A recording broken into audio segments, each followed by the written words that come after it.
Welcome back class 12th।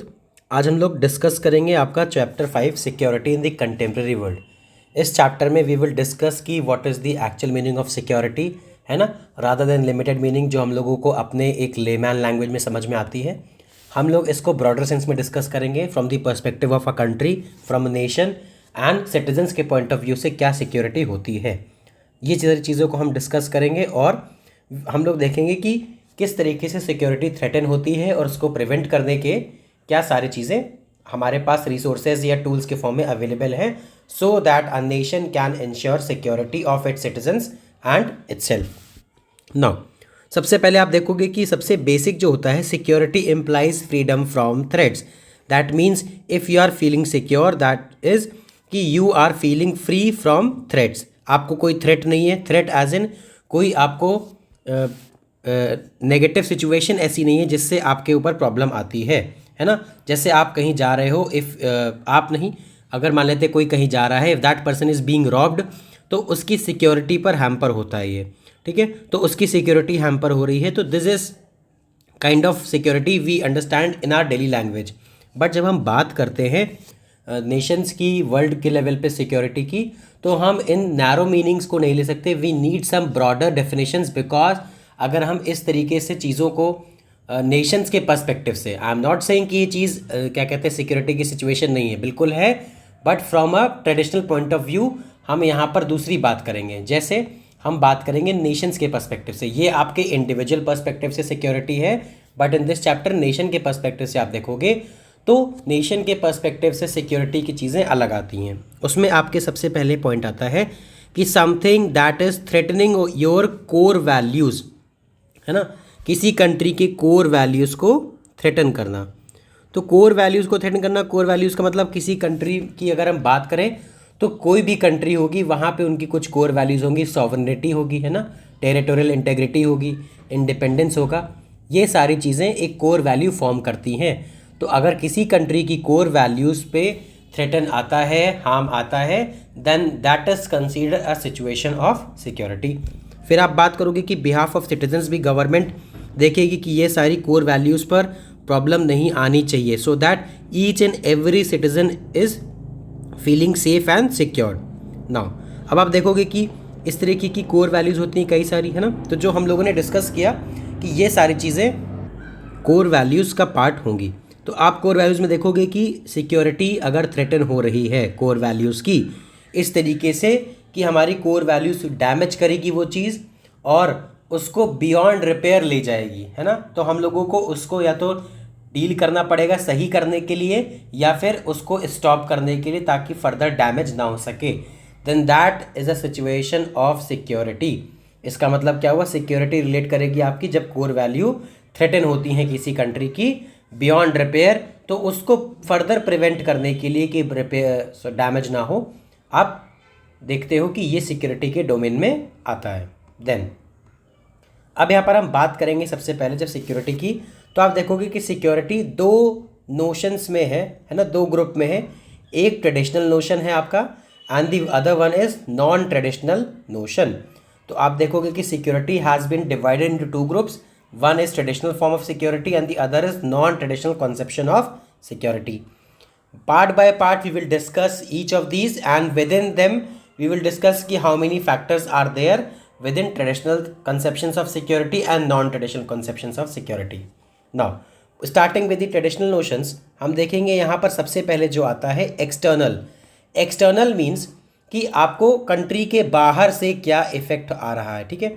ये आपका country का रीजन है, ये बाहर से क्या अटैक आ रहे हैं, बाहर से क्या अटैक हो रहा है इसकी कोर वैल्यूज़ पर।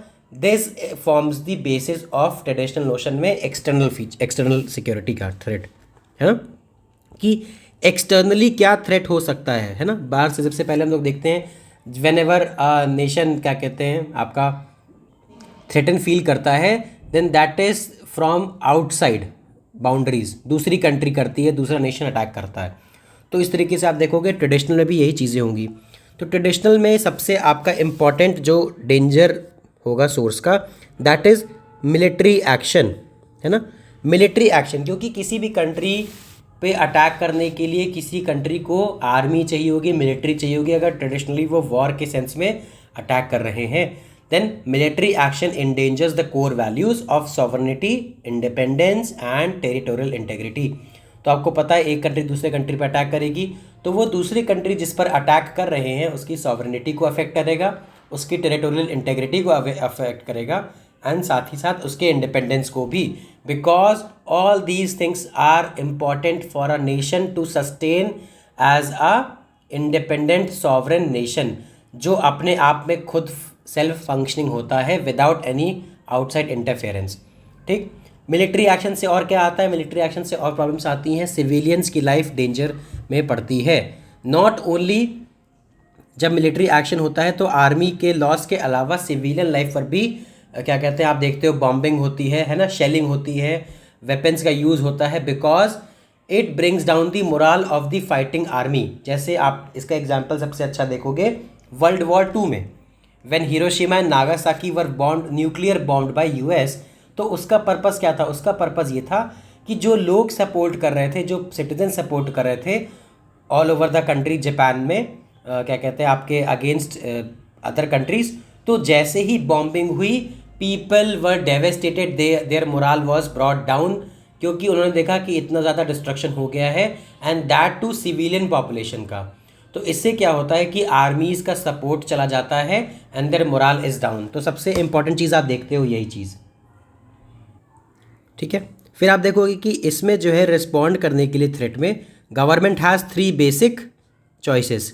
सबसे पहली चॉइस क्या होगी, है ना, 3 बेसिक चॉइस गवर्नमेंट के पास होगी कि अगर जिस गवर्नमेंट पे अटैक हो रहा है दैट गवर्नमेंट हैज़ 3 ऑप्शंस। तो पहला ऑप्शन क्या होगा? सरेंडर कर देना कि ठीक है हम वॉर नहीं करेंगे, हम आपसे क्या कहते हैं हार जाएंगे। This is their first option, that we are surrendering. Next आप देखोगे to prevent the other side from attacking by promising to raise the cost of war to an unacceptable level. अब इसका मतलब क्या होता है कि अगर मान लेते हैं कोई कंट्री दूसरी कंट्री पर अटैक कर रही है तो द अटैक्ड कंट्री जिसके ऊपर अटैक हो रहा है वो कहेगी कि हम ऐसा क्या कहते हैं आपकी वॉर की कॉस्ट ऐसी चीज़ लेवल पे ला के रख देंगे that you will regret that this war has been fought. इसका मतलब यहाँ पर सिर्फ आपका मिलिट्री लॉस या फिर क्या कहते हैं फाइट से नहीं है, इसका मतलब यहाँ पर आपका बाकी सारे फ्रंट्स पे भी है, इकोनॉमिक, पॉलिटिकल, सोशल, है ना, कि अगर आपने ये वॉर लड़ा तो it will be a problematic war with consequences far which you have not even imagined from the perspective of political, social and economic points as well। तो इसका मतलब ये होता है कि जब वॉर लड़ा जाएगा तो सिर्फ आपका मिलिट्री तो इंटरैक्ट करती है, ठीक है, बट उसके वॉर के बाद कई सारी प्रॉब्लम्स आती हैं जब डेवेस्टेशन होता है, चीज़ों को रीबिल्ड करना होता है। जैसे कि आप इसका एग्जाम्पल देख सकते हो ट्रीटी ऑफ वर्साई, है ना, सबसे बेस्ट एग्जाम्पल आपको मिलेगा treaty of Versailles during world war 1, जब जर्मनी ने वॉर स्टार्ट किया था और जर्मनी हार गई थी। देन दी जो पावर्स थी, सुपर पावर्स, उन लोगों ने क्या किया, दी powerful countries made up a treaty of alliance. उन लोगों ने सिर्फ ना जर्मनी को हराया मिलिट्री माइट से, स्टिल उन लोगों ने इकोनॉमिक सैंक्शंस लगा दिए, है ना, वहाँ पर रिस्ट्रिक्शंस लगा दिए, उसकी कॉलोनीज़ को डिवाइड कर दिया, इनफैक्ट जर्मनी को डिवाइड कर दिया, उसके रीजन्स को टेक ओवर कर लिया। तो आप देखो पॉलिटिकली, सोशली एंड इकोनॉमिकली भी उनको ड्रेन कर दिया। नॉट जस्ट सिर्फ मिलिट्री माइट से हरा देना, एक हरा देना होता है, that is a different thing कि 2 कंट्रीज़ में क्लैश हुआ, उसको हरा दिया एंड एक कंट्री अटैक करके वापस चली गई, बट एक होता है to stay there and to humiliate other country. तो इससे क्या होता है, ये ज़्यादा इम्पैक्टफुल होता है, ज़्यादा प्रॉब्लमैटिक हो जाता है कंट्रीज़ के लिए। तो from attacking by promising to raise the cost of war to an unacceptable level, मतलब आपको सिर्फ ये लगता ना कि वॉर में लड़ाई हो रही है, बट उसके अलावा भी कई सारे डैमेज हो सकते हैं। तो कंट्री के पास दूसरा ऑप्शन ये भी है कि इट कैन डू सो, है ना। फिर आप देखोगे to defend itself when war actually breaks out so as to deny the attacking country its objective and turn back और defeat the attacking forces altogether. और तीसरा ऑप्शन क्या है, लड़ाई करना, एक्चुअल में वॉर में इन्वॉल्व होना, कि ठीक है अटैक कर रहे हो, ठीक है हम लोग भी लड़ाई करेंगे एंड हम लोग भी पूरी फोर्स के साथ, पूरी माइट के साथ वी विल रिटेलिएट। इस तरीके के आप देखोगे 3 ऑप्शंस गवर्नमेंट के पास या कंट्री के पास आप कह सकते हो होते हैं। साथ ही साथ आप देखते हो कि सिक्योरिटी पॉलिसी में सबसे पहले जो ऑप्शन आता है before everything else, that is deterrence. Deterrence ये है ना।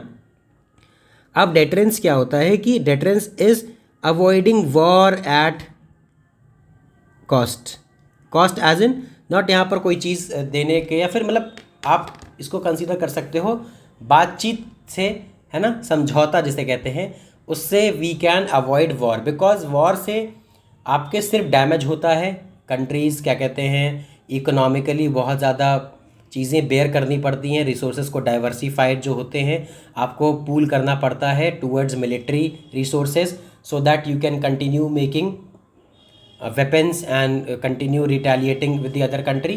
तो इस तरीके से आप देखते हो, तो डिटरेंस एक पॉलिसी आती है इसमें, security policy which is concerned with preventing war, war को रोकना है।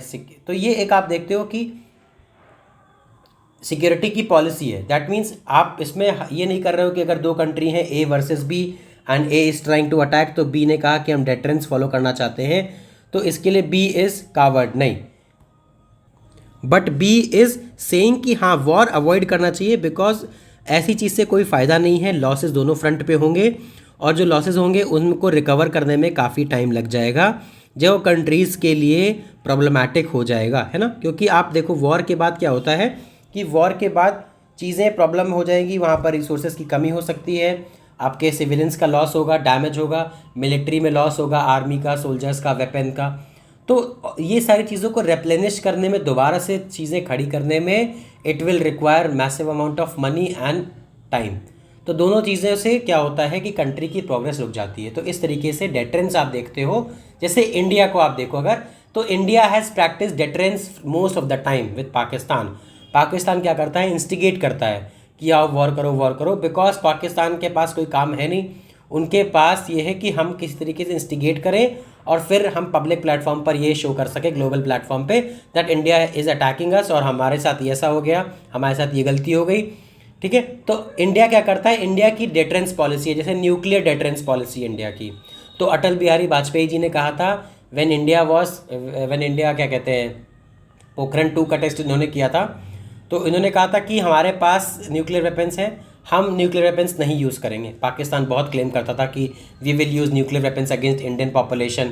तो अटल बिहारी वाजपेयी ने कहा था कि इन्होंने कहा कि हम पहली बार फर्स्ट टाइम हम लोग नहीं यूज़ करेंगे, ठीक है, मतलब we will not be the first one to use nuclear weapons, but अगर वहाँ से यूज़ होता है then we will completely destroy Pakistan. तो इस तरीके से आप देखते हो न्यूक्लियर डेटरेंस, है ना, कि एक पावर दिखाना कि हमारे पास भी पावर है, तो एक लड़ाई अवॉइड करने के लिए ये सारी चीज़ें होती हैं। देन फिर आप देखते हो ट्रेडिशनल सिक्योरिटी में एक कंपोनेंट आता है balance of power. What is balance of power? अब बैलेंस ऑफ पावर को जब आप देखोगे तो बैलेंस ऑफ पावर में, एक मिनट, बैलेंस ऑफ पावर में यू विल सी कि कंट्रीज़ क्या करती हैं, कंट्रीज़ देखती हैं कि कौन सी कंट्री उनसे ज़्यादा पावरफुल है, कौन सी उनसे कम पावरफुल है, किसके साथ अलायंस बना सकते हैं, किसके साथ हमको फ्रेंडशिप रखनी है, so that we can achieve our motive, our economic interest, इस तरीके से।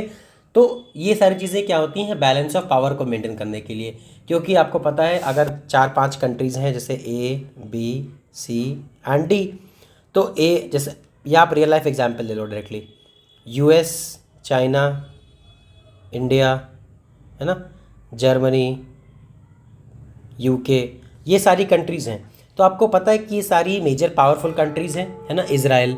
तो आप देखोगे कि इनके साथ कोई ना कोई कंट्री अलायंस बनाने के लिए रेडी रहेगी, बिकॉज दे नो कि अगर कोई और हम पे अटैक करता है तो the people who are more powerful than us will only help.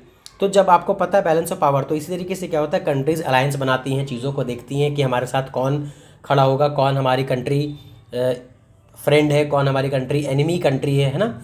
तो आप देखते हो कि इस तरीके से जैसे पाकिस्तान एंड चाइना, तो पाकिस्तान नोज़ कि चाइना के पास जो है इकोनॉमिक पावर ज़्यादा है, मिलिट्री माइट भी ज़्यादा है, तो जब वो इंडिया से पाकिस्तान क्लैश करता है तो वो देखता है कि हमारे साथ चाइना खड़ा है ना। चाइना उसको पावर टेक्नोलॉजिकली एडवांस्ड क्या कहते हैं आपके वेपन्स प्रोवाइड करता है, यूएस प्रोवाइड करता था पहले, अभी भी करता है ना। तो इस तरीके से आप देखते हो कि बैलेंस ऑफ पावर मेंटेन करने के लिए कि किसी एक साइड की तरफ टिल्ट ना हो बैलेंस, एक इक्वल बैलेंस बना रहे कंट्रीज़ के बीच में ऑलमोस्ट, जो कि इक्वल एग्जैक्टली नहीं होता है बट हाँ थोड़ा बहुत किसी ना किसी के फेवर में टिल्ट होगा। क्यों? क्योंकि सब कंट्रीज़ को आप जानते हो, जिन कंट्रीज़ का मैंने नाम लिया है ना, ये सारी कंट्रीज़ के जो है आप देखोगे,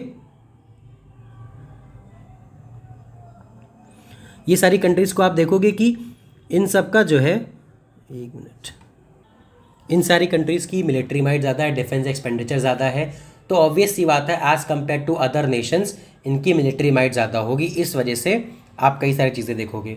पावर मेंटेन करने का एक और रीज़न होता है, बिकॉज आपको पता है सामने वाली कंट्री आपके अगेंस्ट है, एनिमी कंट्री है, but if you are powerful enough तो यू नो कि that country will not attack you.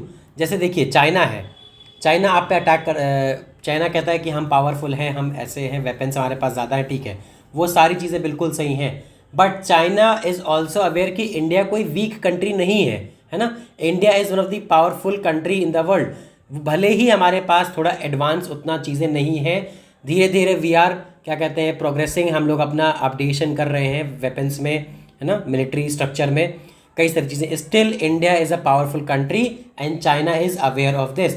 इसीलिए आप देखते हो कि चाइनीज़ कहते हैं, वो क्लैश होता रहता है, बट वो भी जानते हैं कि इंडिया के पास भी पावर कम नहीं है ना। वेपन्स कम होना डज नॉट मीन कि यू आर वीक, वेपन्स का कम होना डज नॉट मीन कि यू आर वीक। तो चाइना के पास भले ही वेपन ज़्यादा हैं, बट इंडिया के पास भी आप देखोगे एक्सपीरियंस ज़्यादा है, फाइटर्स अच्छे हैं, ट्रेनिंग अच्छी है, forces one of the best forces हैं हमारी, है ना, आर्म्ड फोर्सेज में।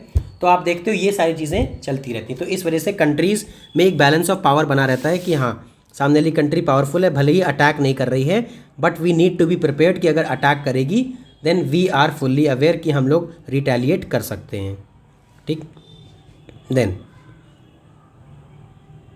फिर आप देखोगे कि साथ ही साथ यहाँ पर ये वही चीज़ दी है ना कि अलायंस बनेगा टेक्नोलॉजिकली जो इम्प्रूव्ड कंट्री होगी उसके साथ, इकोनॉमिक पावर जिसके पास होगी उसके साथ अलायंस बनेगा। इसका एग्जाम्पल यहाँ पर इसीलिए मैंने लिख दिया है आपका नेटो एंड वॉर्सो पैक्ट।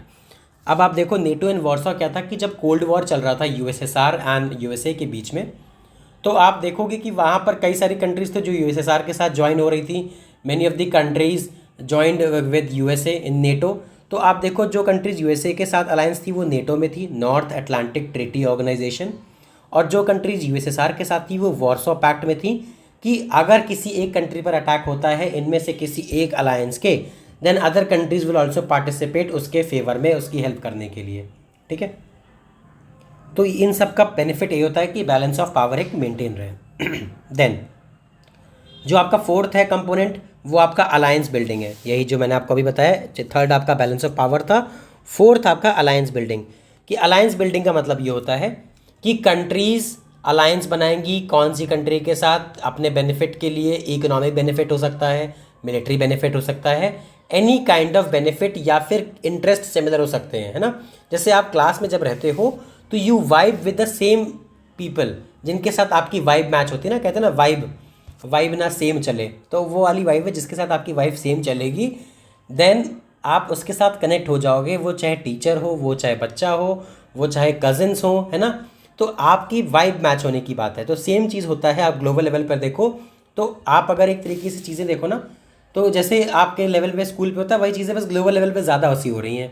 आप देखते हो कई बार लड़ाई होती है स्कूल में कि अरे भाई मैटर हो गया है वहाँ पर, तो उस मैटर में इन्वॉल्व होने के लिए एक साइड के लोग अपने लोग बुला के लेके आते हैं, एक साइड के लोग अपने लोग बुला के लेके आते हैं। उनके साथ अलायंस होता है कि तुमने अटैक मेरे पर भाई पे किया तो ये सारे मेरे भाई के साथ आ गए लड़ने। उसने कहा कि तूने मेरे भाई के ऊपर किया, तो आप देखो ना वहाँ पर जैसे सिमिलर हो रहा है, सेम चीज़ ग्लोबल लेवल पे भी हो रही है ना। Everybody wants to show off कि हमारे पास पावर ज़्यादा है। ठीक, समझ में आया। देन फिर आप देखोगे कि इसमें कि अलायंस बनेगा और मिलिट्री अटैक डिटर करने के लिए, इकोनॉमिक इंटरेस्ट को प्रमोट करने के लिए कुछ भी हो सकता है। बट इस चैप्टर में हम क्योंकि सिक्योरिटी की बात कर रहे हैं तो वी विल टेक दी क्या कहते हैं कॉन्सेप्ट ऑफ मिलिट्री अलायंस। फिर आप देखते हो कि अलायंस का बेनिफिट यही होता है कि हाँ इंटरेस्ट को बढ़ाना, अपनी चीज़ों को इम्प्रूव करना, कि आपके ज़्यादा से ज़्यादा लोग होंगे तो you will have more power. किसी के ग्रुप में 10 लोग हैं, किसी के ग्रुप में 20 लोग हैं, then the person who has 20 people in their group, तो वो ज़्यादा पावरफुल कंसीडर किया जाएगा, है ना। इस तरीके से बात आती है। फिर आप देखो जैसे एग्जाम्पल यहाँ पर दिया है कि यूएस ने इस्लामिक मिलिटेंट्स को अफ़गानिस्तान में बैक किया, है ना, सोवियत यूनियन के अगेंस्ट। नहीं होता क्या है, अफ़गानिस्तान में यूएसएसआर था, तो यूएसएसआर के अगेंस्ट कोल्ड वॉर के टाइम पर यूएसए ने क्या किया, अफ़गानिस्तान में जो मिलिटेंट्स थे उनको वेपन सप्लाई किए, उनको ट्रेनिंग्स प्रोवाइड करी। सीआईए ने, सेंट्रल इंटेलिजेंस एजेंसी, है ना, इन सारी चीज़ों को प्रोवाइड किया ताकि they can throw Soviets out of their country. तो जब सोवियत्स को हरा दिया, वहाँ से उन लोगों ने भगा दिया, तालिबान नहीं, आपके मिलिटेंट्स ने, तो क्या होता है कि वहाँ पर जो मिलिटेंट्स होते हैं फिर वो सोचते हैं कि now we are powerful enough to take on the USA. तो एक ग्रुप बनता है अलकायदा, ओसामा बिन लादेन की लीडरशिप के अंडर। तो आप यहाँ पर देखोगे कि फिर अलकायदा अटैक करता है, यूएस के साथ वॉर हो जाता है। तो 9/11 होता है 2001 में, है ना, सितंबर 11 को। दो जो ट्विन टावर्स थे उसमें प्लेन्स आपके क्रैश कर देता है। तो आपको ये चीज़ देखने को मिलेगी कि वहाँ पर अटैक होता है, उसके बाद फिर यूएस अपना अफगान वॉर शुरू कर देता है, अटैक करता है अफगान पे 20 ईयर्स तक। आपको पता है 2001 से लेकर 2021 तक यूएस वहाँ पर लगातार रहता है, बिलियंस ऑफ डॉलर्स स्पेंड करता है जस्ट टू डिफीट देम। तो आप ये सारी चीज़ें देखते हो कि सिक्योरिटी क्या रीज़न है कि अलकायदा ने अटैक किया था, तो now as a part of improving security, as a part of defeating those people, ये लोग अटैक करते हैं अफगानिस्तान पे। इस तरीके की चीज़ें बाकी आपको हम लोग किसी और चैप्टर में अगर आएगा तो डिस्कस करेंगे, बट यहाँ पर इतना इसका पर्सपेक्टिव था तो मैंने आपको इन्फॉर्म किया। ठीक, ये आपको पता होना चाहिए कि क्या एक्चुअली में चीज़ें थी। देन फिर आप देखते हो ट्रेडिशनल व्यू ऑफ सिक्योरिटी। आप देखोगे कि most of the threats come from border, outside it borders, है ना। तो वही जो हम लोग टॉपिक पढ़ भी रहे हैं आपका external, we are also studying this external topic. तो आप देखते हो कि बॉर्डर से बाहर से चीज़ें अटैक ज़्यादा होते हैं, है ना। Most of the security threats हम किसको कंसीडर करते हैं, जब दूसरी कंट्री अटैक करती है या मिलिटेंट्स इंटर करते हैं इंडिया के बॉर्डर पे, then these things we consider as security issue. तो आप इसमें देखोगे कि इन चीज़ों को कंट्रोल करने के लिए क्या होता है मोस्ट ऑफ द टाइम, अगर मान लीजिए आपका विद इन कंट्री की बात करें तो विद इन कंट्री में यू सी कि वहाँ पर अगर क्रॉस बॉर्डर क्या कहते हैं कोई क्राइम होता है तो दोनों पुलिस मिलके सारी चीज़ें काम करके कर लेते हैं, है ना, सॉल्व करती हैं चीज़ें। बट जब बॉर्डर के बाहर से अटैक होता है, सारी चीज़ें होती हैं, आपके पास कोई एक ग्लोबल अथॉरिटी नहीं है पावरफुल जो इन चीज़ों को स्टॉप कर सके। We have UN, United Nations, but United Nations के पास पावर वहीं से आती हैं जो उसके मेंबर्स अलाउ करेंगे। तो मेंबर्स कभी भी किसी भी कंट्री के अगेंस्ट या किसी भी कंट्री के फेवर में नहीं करेंगे, बिकॉज होता क्या है, इससे आप हर एक कंट्री के सॉवरेनिटी पर अफेक्ट डालोगे, है ना। इसका मतलब ये हुआ कि अगर मान लेते हैं दो कंट्रीज़ आपस में वॉर कर रही हैं और एक कंट्री ने अटैक किया है, तो यूएन सिर्फ उसको कह सकता है कि यू शुड नॉट अटैक, है ना। जैसे यूएन सिर्फ कह सकता है कि आपको अटैक नहीं करना है, बट यूएन उसको प्रिवेंट करने के लिए कुछ नहीं कर सकता। क्यों? क्योंकि वो जो वो कंट्री है उसकी पॉलिसी है, वो सॉवरेन है पॉलिसी है, तो वो अपनी पॉलिसी खुद बना रही है एंड इस वजह से यूएन इंटरफेयर नहीं कर पाएगा। तो आप देखते हो कि in absence of such an powerful organization आपको प्रॉब्लम यहाँ पर शुरू होंगी। क्या प्रॉब्लम शुरू होंगी? प्रॉब्लम ये शुरू होंगी कि जब कोई करने के लिए अथॉरिटी नहीं है तो countries will do as they like, तो जिसके मन में जो आएगा वो करेगा, है ना। तो आपको ये सारी चीज़ समझनी पड़ेंगी कि इंटरनेशनल लेवल पे, ग्लोबल लेवल पे जो अथॉरिटी है भी वो इतनी पावरफुल नहीं है कि इन चीज़ों को प्रिवेंट करे। इसीलिए गवर्नमेंट्स अपने लेवल पे चीज़ों को सॉल्व करती हैं by war, by sanctions, by alliance, है ना, कई सारी चीज़ें होती हैं, आप देखते हो। तो यहाँ पर एक लाइन जो लिखी है ना लास्ट में, सबसे इंपॉर्टेंट है, each country has to be responsible for its own security. इसी वजह से कंट्रीज़ अलायंस बनाती हैं, इसी वजह से कंट्रीज़ मिलिट्री एक्सपेंडिचर बढ़ाती हैं एंड इम्प्रूव करती हैं अपना मिलिट्री एक्सपेंडिचर। ठीक, तो ये आपको आई होप क्लियर हो गया होगा। नेक्स्ट हम लोग आपका पार्ट 2 में देखेंगे ट्रेडिशनल नोशंस, इंटरनल, ये सारी चीज़ें हम लोग कवर करते जाएंगे पार्ट बाय पार्ट। एंड मैं पूरी कोशिश में हूँ कि आपका पूरे सिलेबस आपका कंप्लीट कर दूँ, so that you are well prepared for your boards और अच्छे एग्जाम्स में मार्क्स लेकर आओगे और मुझे भी अच्छा लगेगा कि बच्चों के मार्क्स अच्छे आए हैं। ठीक है, thank you class, have a wonderful day, see you in next.